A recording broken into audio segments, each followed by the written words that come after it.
Municipal ఎన్నికల ఫలితాలు తెలంగాణ ప్రజలు ఈ ప్రభుత్వానికి ఇచ్చిన ఆశీర్వచనం బాధ్యత. మా ప్రభుత్వం తీసుకున్న పథకాలకు ఆమోదంగా భావిస్తూ ఉన్నాం.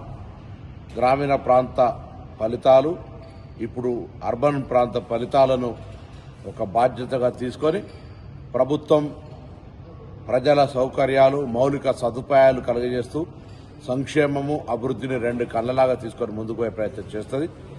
పిసిసి అధ్యక్షులు మహేష్ కుమార్ గౌడ్ గారు, సీఎం రేవంత్ రెడ్డి గారు, ఉప ముఖ్యమంత్రి బట్టి విక్రమార్క గారు, అదేవిధంగా మంత్రివర్గ సహచరులు, యావత్ కేబినెట్, శాసనసభ్యులు, పార్టీ కార్యకర్తలు, ఈ ప్రభుత్వాన్ని అధికారంలోకి తెచ్చినటువంటి కార్యకర్తల ఎన్నికలు, ఆ కార్యకర్తల ఎన్నికల్లో బాధ్యత గల ప్రతి నాయకుడు కష్టపడి పనిచేసి ప్రజల ఆశీర్వచనం తీసుకునే విధంగా కృషి చేసినారు. వారందరికీ అభినందనలు. గెలిచిన వారందరికీ అభినందనలు.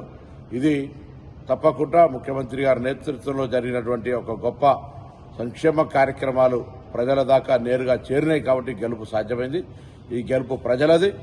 ప్రజల యొక్క దీవెనను ప్రభుత్వం మరింతగా బాధ్యతగా తీసుకొని ముందుకు పోతుంది.